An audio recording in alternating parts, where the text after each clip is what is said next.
A ver, estimados estudiantes, buenas tardes. Vamos a, en esta sesión, continuar con vocabulario filosófico. Estamos viendo palabras de la disciplina de teoría de conocimiento o nociología. Hemos visto algunas corrientes. Hoy vamos a empezar con el idealismo. Por favor, Víctor, lea. Que no se apure, vaya despacio tratando de comprender. ¿Sí? Por favor. Ya. Idealismo. Su rasgo más fundamental, el tomar como punto de partida para la reflexión filosófica no las llamadas cosas exteriores o el mundo exterior, sino el yo, sujeto o conciencia, alma, espíritu, mente, etc. En efecto, aquello de que se parte es la presentación del mundo la representación del mundo y no el mundo. Tal idealismo responde a la pregunta, ¿cómo pueden conocer las cosas? Tal pregunta no es simplemente Conocerse. ¿Cómo pueden conocerse las cosas? ¿No dije conocerse? Conocerse las cosas. Tal pregunta no es simplemente nociológica, sino también metafísica, pues las cosas que se declaran reales serán las que se admitirán como cognoscibles con plena seguridad. Para el idealismo, ser significa ser dado a la conciencia del sujeto. El idealismo es subjetivo en Berkeley, en cuanto la realidad se define como el percibir y el ser percibido. El idealismo trascendental kantiano afirma que la existencia de los objetos externos no es conocible, no funda el conocimiento en lo dado, sino que hace de lo dado una función de lo opuesto. El idealismo alemán post-kantiano prescinde de la cosa en sí, kantiana. El mundo es equiparado con la representación del mundo, o más bien en representar una actividad representante. Gracias.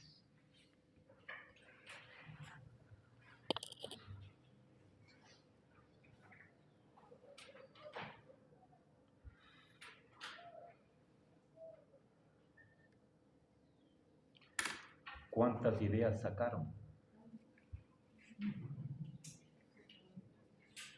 Bueno, vamos a... Gracias.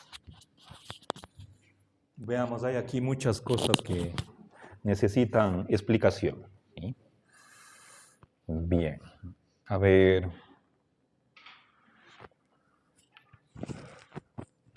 una primera cosa, escribiré idealismo. ¿Sí?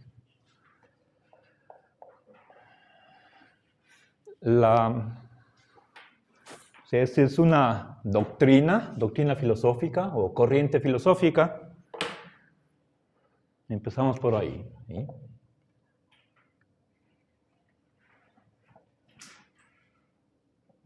¿De qué disciplina? Se mencionan dos. No solamente la teoría del conocimiento, ¿sí?, o la nociología, sino también de la metafísica. Es decir, por una parte, el idealismo trata de responder un problema de la teoría del conocimiento, pero también nos dice cómo es la realidad, el mundo, ¿sí?, el ser. Bien, entonces el idealismo tiene una doble naturaleza, a diferencia de las corrientes que vimos anteriormente.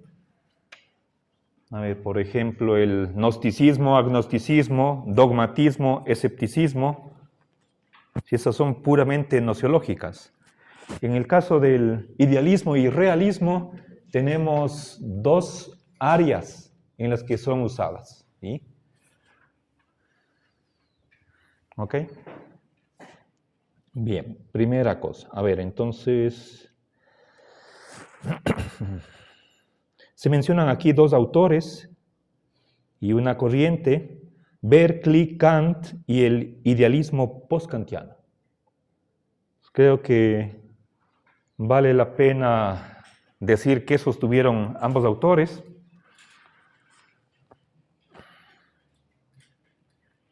A ver.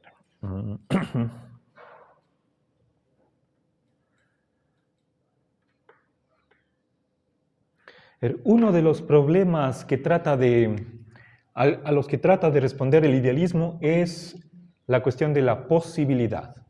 ¿Es posible conocer el mundo tal como es en sí mismo? ¿Sí? En sí mismo. ¿Quieren ustedes el mundo como tal? Cuando decimos en sí mismo, estamos queriendo decir el mundo tal como es independientemente del sujeto.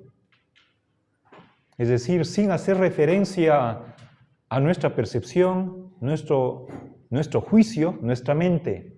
Y ese es el mundo en sí. Bien. Obviamente eso supone que ya hemos respondido a la cuestión de qué es conocer. ¿Sí? Bien. Ahora veamos la respuesta que da Kant. ¿Sí? Él es muy claro y dice que sí o no, ¿se puede o no? A ver, por ejemplo,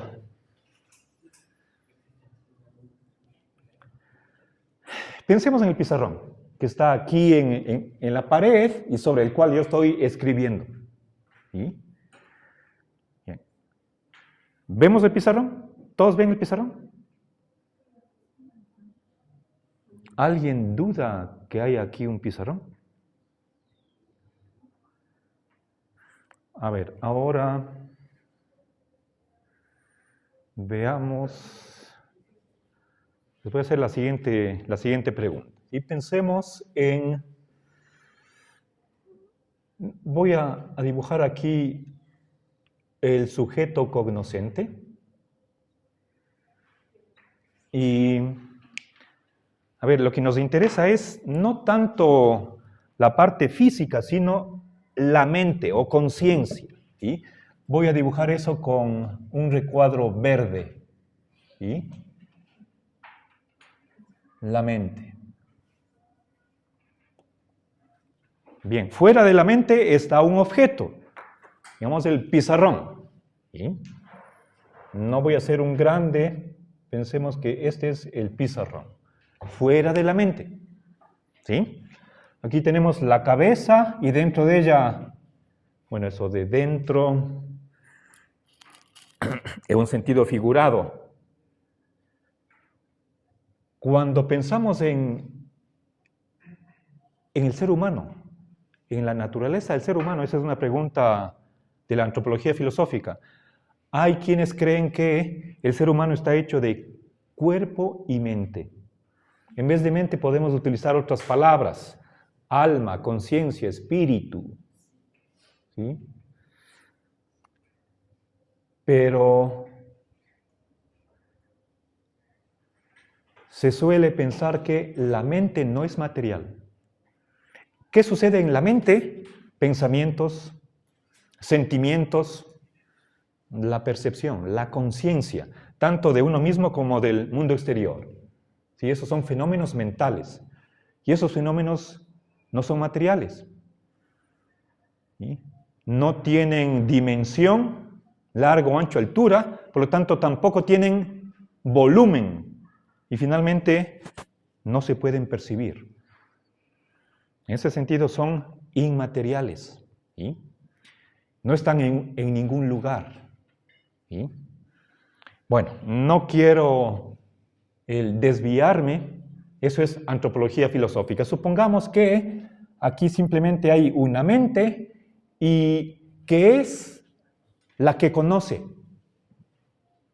¿Sí? El yo. Si no es los ojos, no es el cerebro, sino hay un sujeto que conoce. En este caso, del pizarrón, se trata de conocimiento perceptivo. Utilizamos nuestros ojos y vemos el pizarrón. ¿Sí? Bien, ahora, si yo les preguntara, ¿cómo entendemos el conocimiento? ¿Qué es conocer? Es una determinada relación entre sujeto y objeto. ¿Sí? A ver, tengo aquí el sujeto, tengo aquí el objeto.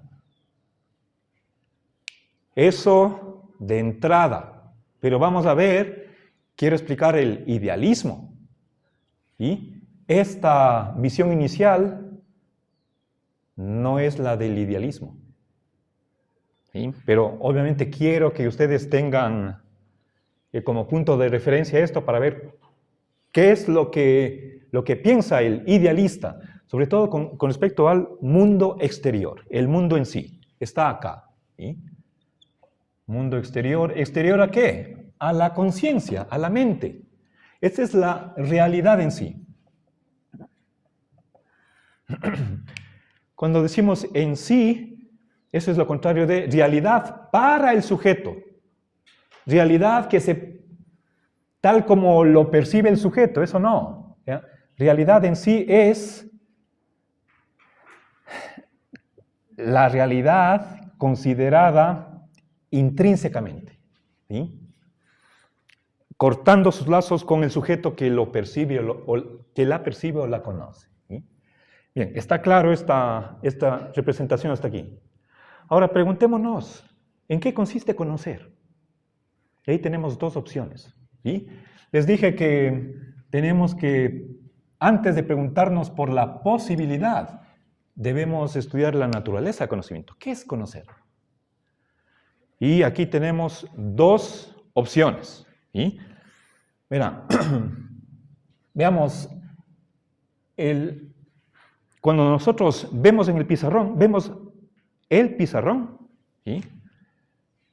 Tenemos acá en la mente algo, ¿sí? Ahora, la pregunta es, ¿qué es esto que está aquí en la mente del sujeto? Y hay dos opciones. O bien es la presencia del objeto, presencia, o es una representación. Presencia de este objeto, presencia de algún tipo que habría que analizar, explicitar. ¿Sí? Representación es, por favor, Jan, ¿cuál es la regla, por favor? Tenga la bondad, por favor. Es algo que, discúlpeme, no puedo tolerar. Estaban distraídos antes, ¿sí? Usted lo niega.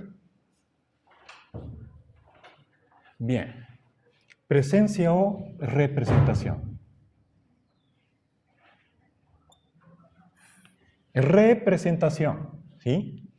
En este momento yo estoy presente a ustedes, pero en la cédula de identidad o en la licencia de manejo, estoy ahí representado.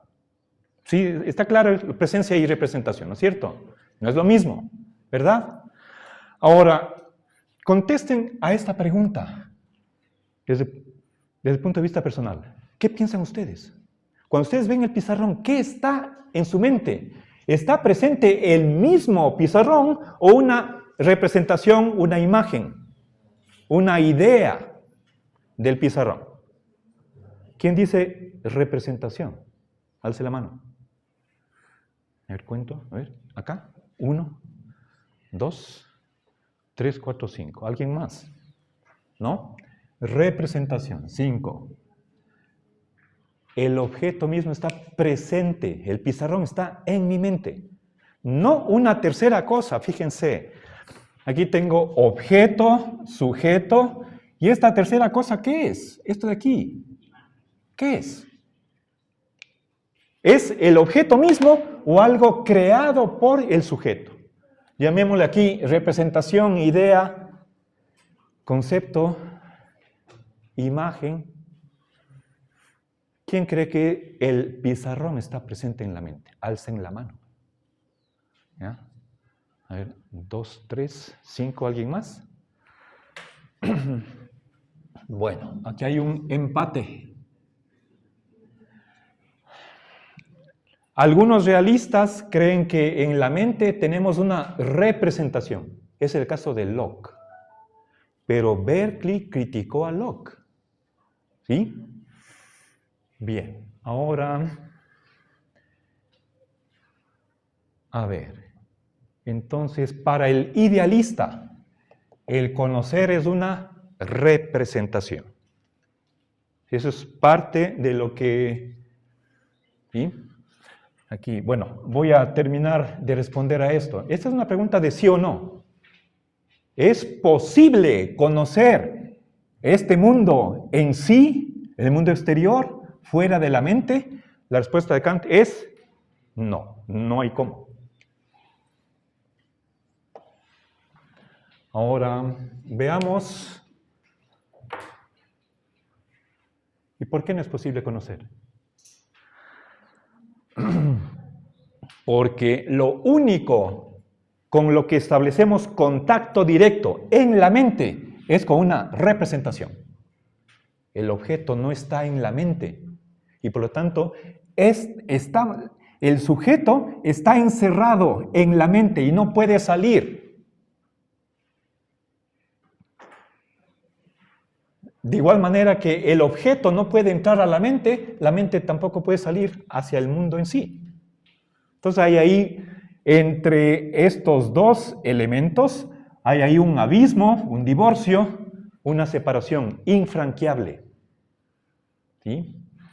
Ahora, veamos qué piensa Berkeley. ¿Sí? Y hemos de ver, él utiliza una frase en latín, pero aquí ya se nos adelanta algo. ¿Sí? ¿Qué es el mundo para Berkeley? O el ser en general, la realidad. ¿Qué es? Ser es lo mismo que ser es ser percibido. El mundo y ser percibido. Si quieren, para Kant, ¿qué es el mundo? ¿Sí? Por eso el idealismo es una concepción metafísica, o si quieren ustedes, ontológica. Kant cree que el mundo es lo mismo que una representación. ¿Sí? Ahora, pensemos en algo que sucede en la vida cotidiana para que comprendan mejor lo que está detrás de este esquema, este dibujo. ¿Sí? Pensemos que estamos en la casa y en la puerta tenemos una cámara, hay un micrófono y podemos ver a la persona que timbra. Pero ¿cómo la vemos? No directamente, sino a través de una imagen. Nosotros en nuestro apartamento, en nuestra casa, tenemos pegado a la pared un aparato con una pantalla y con un parlante. Y podemos dialogar con quien está en la calle. No le vemos a la persona directamente, y podemos nosotros comunicarnos con ella, pero lo único que tenemos es sonidos. Eso es una imagen sonora, una representación sonora, y lo que aparece en la pantalla. ¿Qué aparece en la pantalla? Imágenes. ¿Sí? Entonces, eso es lo que pasa acá. El sujeto no es el cuerpo. El sujeto está acá. Es como si, permítanme, le dibujo acá. El sujeto está percibiendo directamente imágenes, representaciones. No puede directamente conocer la realidad. Y esa consecuencia saca Kant. Igualmente, Berkeley, criticando a Locke, él cree que no puedo, a partir de estas representaciones, dar el salto y llegar al mundo exterior. Locke creía que esta imagen o representación copia fielmente el objeto y además es causada, y esa representación es causada por el objeto. Berkeley cree que no podemos conocer ninguna de esas dos cosas. ¿Sí? Bien, entonces, ¿está claro hasta aquí? ¿Sí? A ver, entonces, están aquí 10 y Estaban 19, 8 indecisos. Bueno, ustedes ya tomaron teoría de conocimiento, gnoseología. En este semestre, ya. Entonces, indecisos, 8. Este es un problema fundamental. Si no quieren ser idealistas, lo mejor es que respondan a esta pregunta de la primera manera. ¿Sí? Caso contrario, si es que son consecuentes, deberían seguir o a Kant o a Berkeley. ¿Ok? Bien, ¿qué más?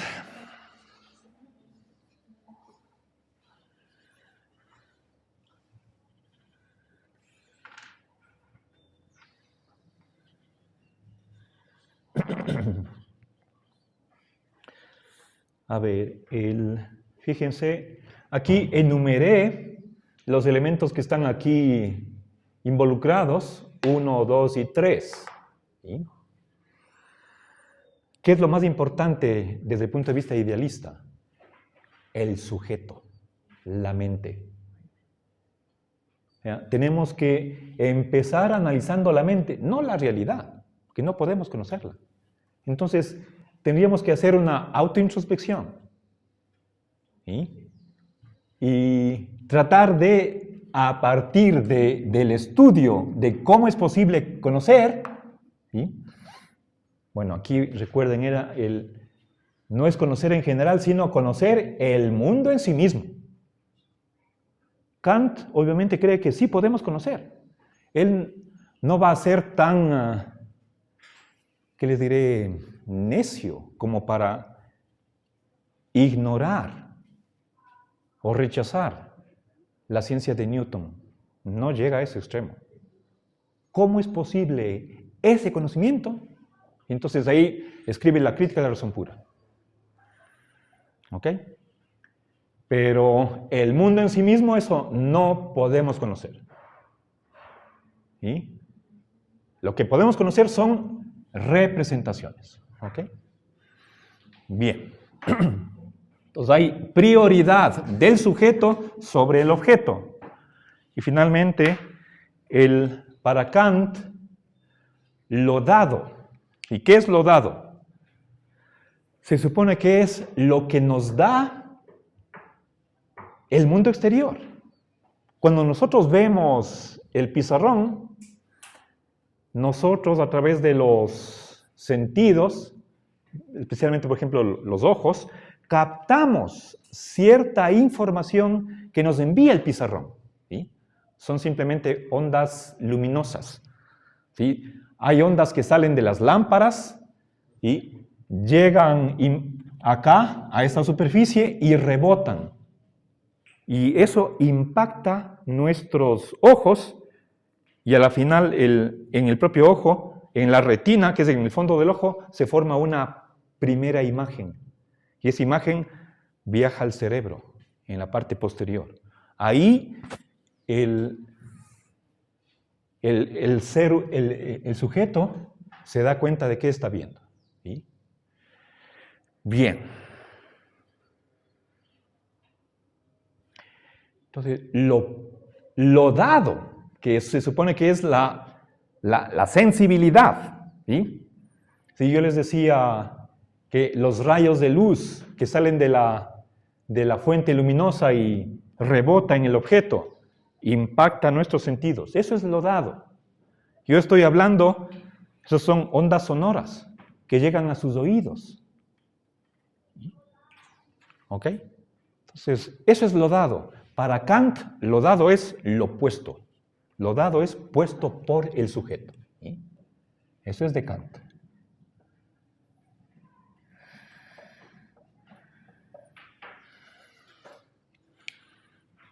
Es decir, aquí en el mundo exterior no hay sonidos. No podemos conocer que hay sonidos u ondas luminosas. Eso es creado, producido por el sujeto, por todos. Y tenemos la misma estructura cognoscitiva. ¿Ok? Bien. Entonces, con esto espero que esté aclarada esta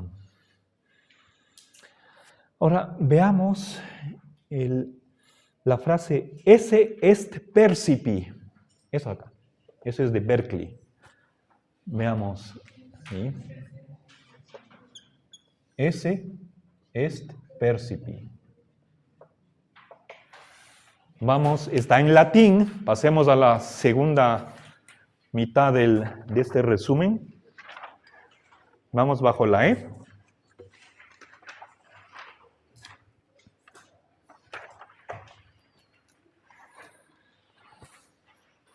Página 19.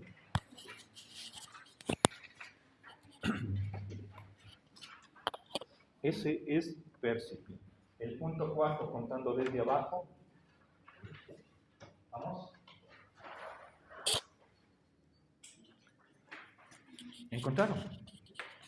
Página 19. Johnny, por favor, ¿puede leer? Despacio para ir comprendiendo. Ese es percipi. El ser de un objeto consiste en su ser percibido.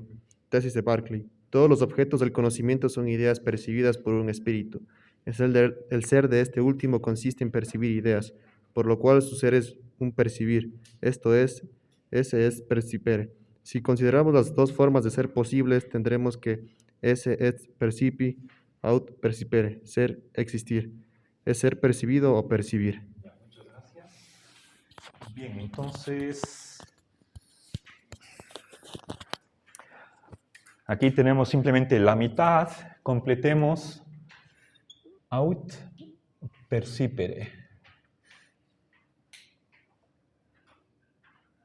¿Ya? La fuerza de voz va acá. Percipere. Percipi. ¿Sí? Recuerden, en latín no hay tildes, solo por razones pedagógicas, para que podamos pronunciar bien, estoy pintando las tildes, ¿sí? Entonces, traduzcamos esto. Esta es una frase de Berkeley, ¿sí? Ese, ¿qué significa ese? Ser o existir.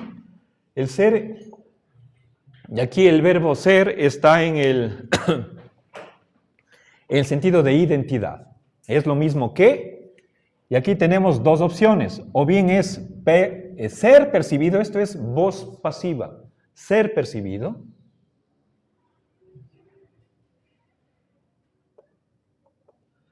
O aut, o vel, o percipere, eso es voz activa, percibir. ¿Sí? ¿Ya? Entonces, lo primero, ¿sí?, corresponde al objeto y lo segundo al sujeto. El sujeto es el que realiza la acción de percibir y el objeto no es ni más ni menos, o se reduce a este estado de ser percibido por alguien. Lo cual quiere decir que cuando desaparece quien percibe, desaparece el mundo. No puede haber ser aparte de una percepción. Esto es algo mental. Desaparece la mente, desaparece el mundo. ¿Ok? Esto es Berkeley. ¿Ya? Entonces, el ser o el existir es lo mismo que o ser percibido, por favor, voz pasiva, o percibir. Es lo que hace el sujeto y esto corresponde al objeto. Bien, ahora, ¿alguna pregunta? ¿No? Veamos realismo nociológico, lo opuesto. ¿Sí?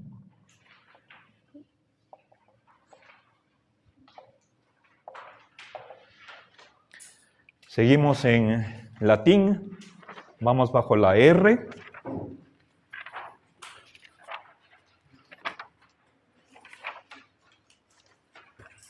Página 28. Realismo nociológico es el número 2. ¿Sí? Asael, por favor. Número 2. Lean despacio, por favor. Vayan notando las ideas principales.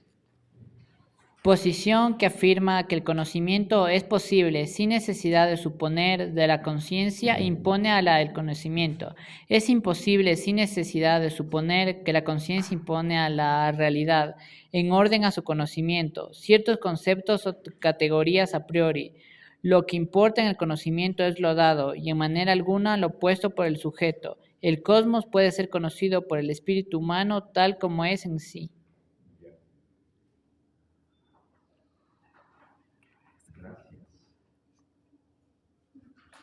Captaron cuántas ideas.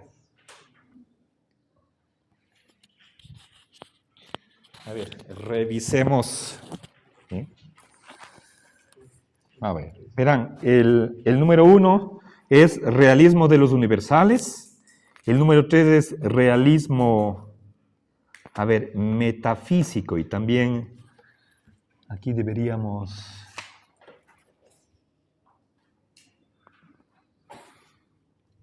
Vamos a añadir el realismo metafísico. A ver.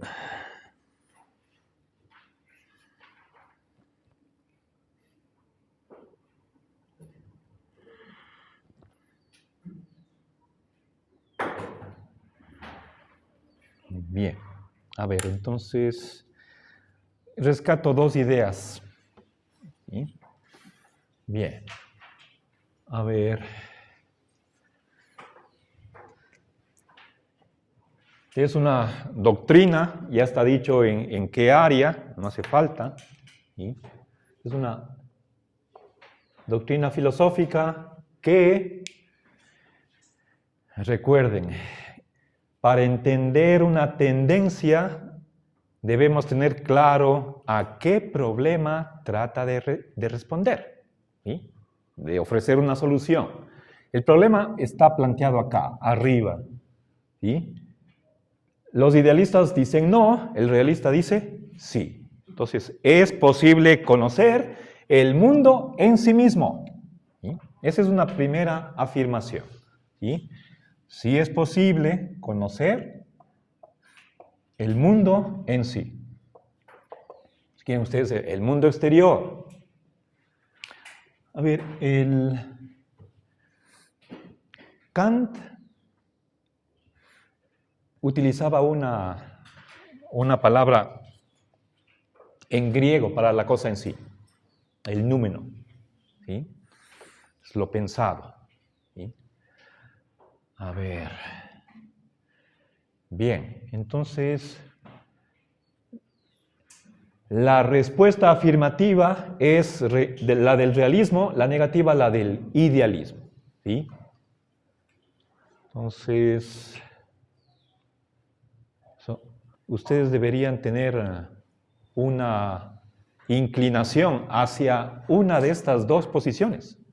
Háganse ustedes esta pregunta, ¿cómo responden? ¿Es posible conocer el mundo en sí mismo? ¿Sí o no? Y esa pregunta está suponiendo qué es lo que tenemos en la mente, con qué entramos en contacto directo. ¿Sí? El objeto en sí mismo, o una representación. ¿Sí? Bien, ahora, segunda idea, es el rechazo de lo que piensa Kant. ¿Sí? Lo que interesa en el conocimiento no es lo puesto por el sujeto, sino lo dado por la realidad. El conocimiento no es construido por el sujeto. Quien es el protagonista del conocimiento no es el sujeto, no son los fenómenos mentales, sino el objeto. Es lo primordial para el realista. ¿Sí? Entonces, pongamos esa idea. ¿Sí? Hay un rechazo. A ver. Pongamos más bien en sentido positivo. Lo prioritario, lo principal, es lo dado. Lo dado por el sujeto, no lo puesto. Lo dado por el objeto, ¿sí? No lo puesto por el sujeto. ¿Ya? Bien, y completemos esta corriente con el realismo metafísico. Está aquí puesto aparte. ¿Sí? Entonces, veamos, es el número 3. Realismo metafísico tiene que decirnos cómo es la realidad, en qué consiste, cuál es su naturaleza. ¿Sí? A ver, estamos, número 3. Cristina, ¿puede leer? Por favor.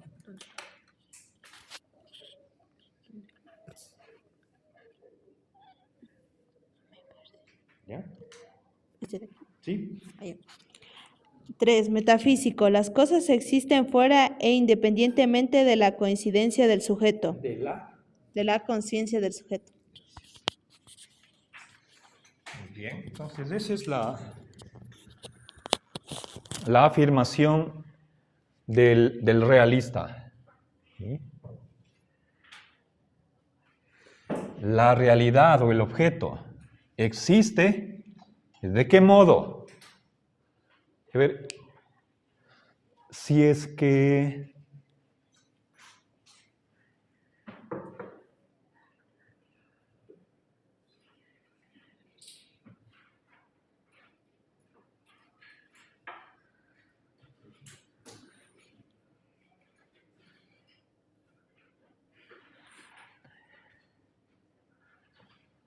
si le preguntara a Kant, a ver, voy a formular una pregunta simple y llana, sin sofisticación.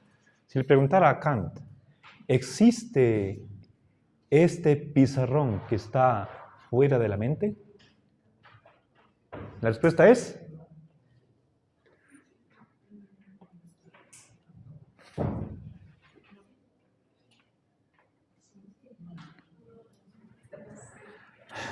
para Kant. Tal vez. Puede ser que sí, puede ser que no, pero no podemos conocer. No hay cómo. Entonces, aquí hay un gran signo de interrogación. Conocer esto, conocer que existe, eso no podemos. Y aquí es un rotundo no. La existencia, la noción de existencia, sustancia, causa, esos son conceptos a priori que están aquí, en la razón. No están en el mundo exterior. ¿Sí? La noción de existencia se aplica a lo que es dado supuestamente por el mundo exterior, pero el concepto de existencia, sustancia, causa, entre otros, son en total 12, no están acá, son puestos por el sujeto. ¿Sí? Bien, entonces, ¿en qué se diferencia el idealismo con el realismo? A ver, Kant podría decir, sí existe, pero como mera representación. Existe aquí, puesto por el sujeto, pero no fuera de la mente. ¿Sí? Los realistas, entonces, para enfatizar esa diferencia con el realismo, afirman que la realidad existe independientemente del sujeto. Independientemente del sujeto. ¿Ya? Ok. Entonces, fíjense, hay una dualidad, tanto gnoseológica como metafísica, en ambas corrientes. Y obviamente están opuestas, ¿sí? Diametralmente opuestas. Bien, ahora veamos una definición tradicional de lo que es la verdad. ¿Sí? Está en latín, dice, adequatio rei et intellectus.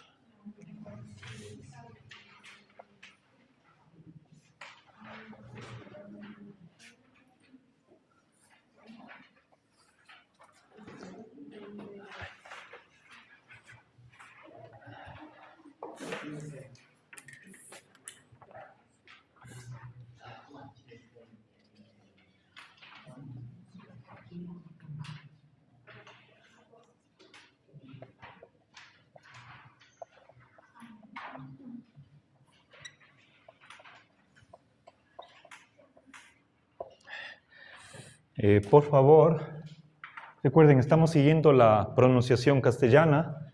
Este diptongo lo pronunciamos como E. Y aquí pongan atención, doble L. ¿Sí? Bien, ¿en qué página está? 15. Ya. Bien. Ya. Por favor, Jordán, lea. Adecuación, conformidad del intelecto con la cosa. Esta es la definición clásica de la verdad, o teoría de la verdad, como correspondencia. Bien. Entonces, traduzcamos palabra por palabra. ¿Sí? A ver, adecuación o correspondencia.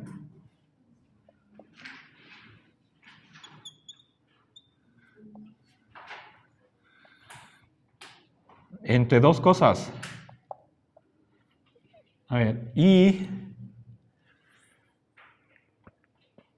cuando hablamos de adecuación entre dos términos, hay uno que sirve como de norma, de patrón, de modelo, y el otro se ajusta a eso.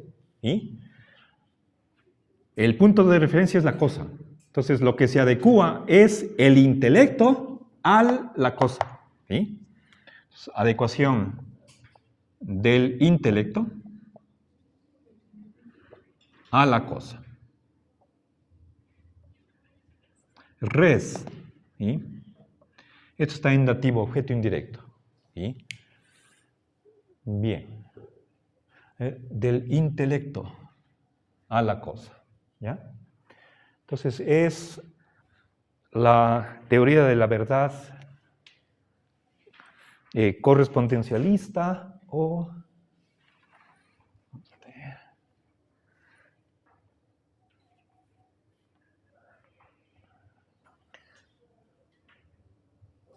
¿en qué página estaba? Ya me perdí.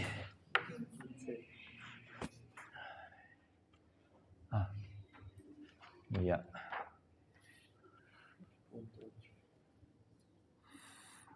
¿Ya? Bien. Teoría de la verdad como correspondencia. ¿Sí?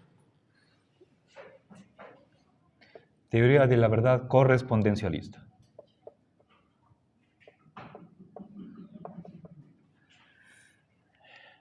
¿Ok? Bien, está presente en varios autores desde la antigüedad, pero cuestionada, por ejemplo, por los posmodernos. ¿Sí? Ok. ¿Alguna pregunta? ¿No? A ver, chicos, entonces nos vamos a quedar aquí. Seguiremos avanzando. Gracias.